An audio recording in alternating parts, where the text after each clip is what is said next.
welcome to this morning's debate on augmented is the new reality. Applications for the use of augmented reality in electronics manufacturing is evolving fast, from the field maintenance troubleshooting to training and real-time production monitoring. They're destined to become an essential part of the factory of the future. And here to discuss that this morning, we have to my extreme right Michael Ford from Aegis Corporation, and to his left, James Leather from ASM. Welcome, gentlemen. So I'm going to dive straight in because we're on limited time here. We have a third panelist joining us as well. And here he's coming, Michael Henke from RAIM Thermal Systems. Nice to meet you again. Okay, so let me get started then. So what are the main applications for augmented reality in electronics manufacturing? Well, we'll start with you actually on the end, Michael, if that's okay, because you're already using augmented reality. What are the main applications for it? I think very important augmented reality in case also of the training of the predictive maintenance, that we have more and more importance, because we must train the new guys, we must train the existing guys. And this is a very, very helpful instrument, that we do it also with science. The sign shows, okay, he must open the door. The sign shows, okay, you must close it. And also important is that our system also gives him a feedback, okay, you did it right, in the right way, or you did it wrong. Otherwise, you got also a signal, hey, listen, you must do it in this way or that way. And this is very important for our global partners. Yeah? And it's independent from the language. And this is a big benefit for all of our partners.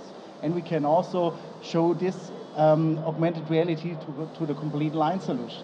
Not only linked directly to this system or that system. We are open also with our partners to offer it in a line. Right, okay. So, Michael, how easy are these things to program? I mean, Michael mentioned there, for example, it's independent of language.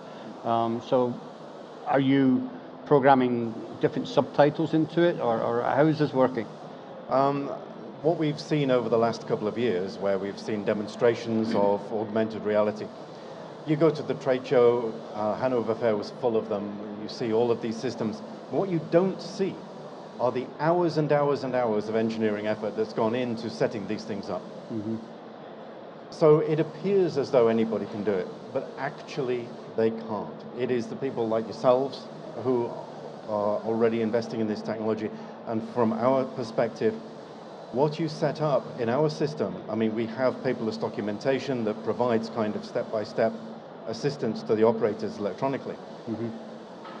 Being able to apply the exact same data to augmented reality without any additional programming at all means that it makes it much more accessible, and the cost of ownership becomes almost zero.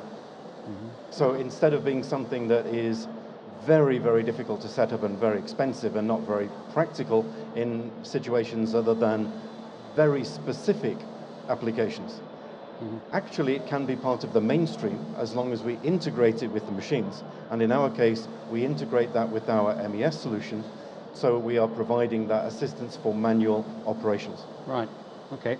So, James, at ASM, you're working with virtual reality, but you're moving towards augmented. Tell me how that's working for ASM, and where that's going to, how you're managing that move into AR. Yeah, we first started about 2 years ago with the Remote Smart Factory product. This is where we offer expertise, support from remote location to the customer. We use eyewear, we use tablets in this method. The next stage, what we've been working on, is the new ASM Academy. This is where we're focusing, coming away from classroom trainings, classic trainings, going into e-learnings, text-to-speech, interactivity, supported with virtual reality for showing explanations how to do part exchange, step-by-step instructions, not using the headsets. I don't believe that the technology is really there yet with the headsets, and not everybody has access to these in a learning environment. So we're using 2D virtual reality working off a computer, running from our LMS. And now with the augmented world where we're going into, we've got 2 use case examples. One is a tablet base, where we're looking now to transfer this into a headset, where it's an accelerated learning method. This is where you can gain experience on how to.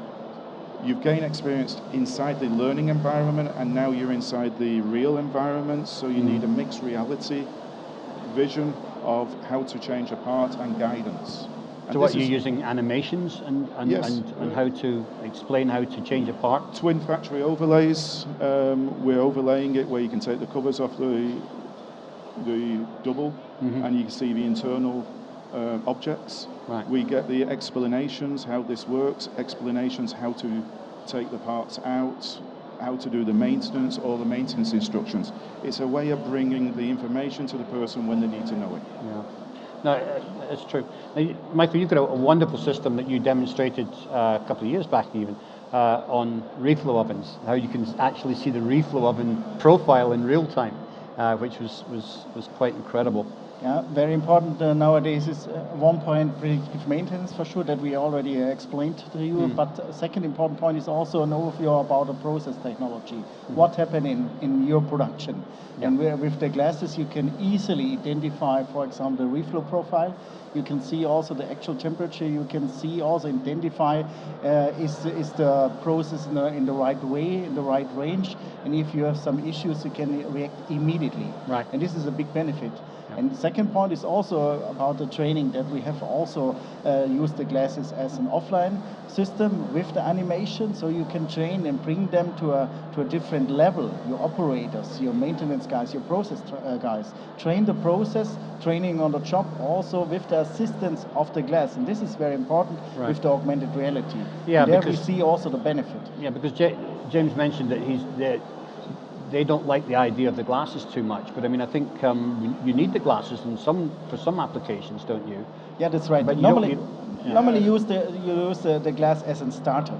As a starter, and our experience is you use the glass for 5 up to 10 minutes, not longer. Yeah, and you use it as an assistance. Second, is also gives you also a safer environmental, because we can also connect us for example, from the headquarters, from our experts to the glass, and assist this person at the machine, at the process, and support them during the process. And this is very important. Yeah, and then it's also easier to use the glass. And channel is normal time. It's around 10-15 minutes, not longer. You shouldn't use it not all the time. I think this is also our experience with our partners. Right, okay. Michael, are there any security implications with using this? Because a lot of companies are very reluctant to allow exterior vendors to have outside access to their systems. It's a major concern, security obviously, and a lot of these remote assistance kind of protocols need to be secured. Within, for example, the Connected Factory Exchange, we encrypt data coming from machines through to the MES layer, and that may go outside. It does need to be controlled. I think the biggest barrier that these guys have had for many years is the fact that the IT groups just shut down the ports and stop you getting the data. Yep.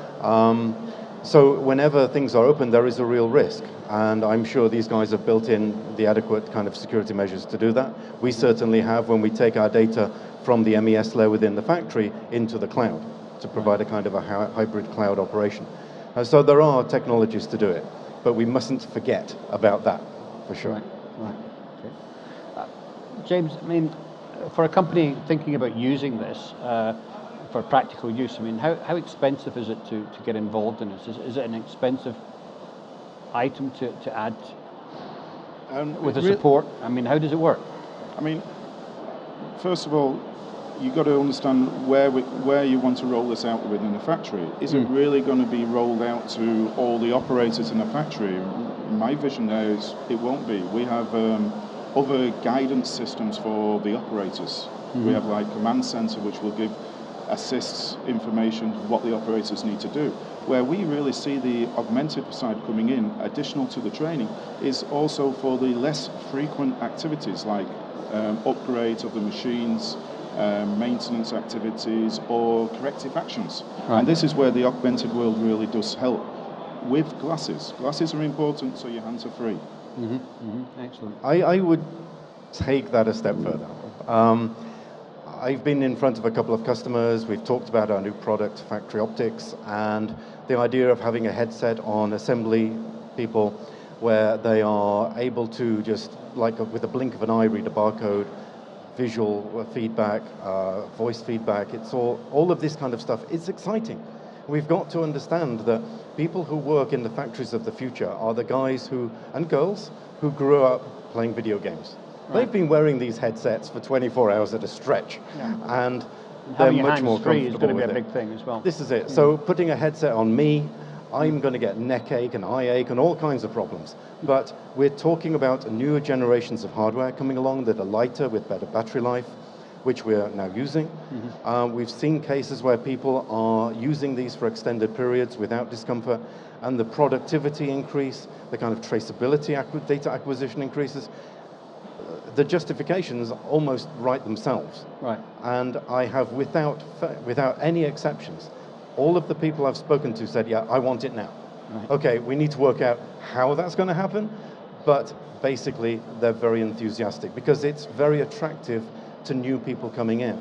And as we said earlier, people are learning things in different ways, they're working in different ways. These technologies and the software behind them that we've all developed are designed to cater for that mindset. And that's the important thing. It's not just the technology, it's the software behind that we each are developing. Well, it's a hugely exciting area, guys. I wish we could talk about it longer, but for now I want to thank you for joining us today. Michael Henke from REM. Thank you. Michael Ford from Aegis, and James Leather from ASM. And thank you for joining us today. Thanks.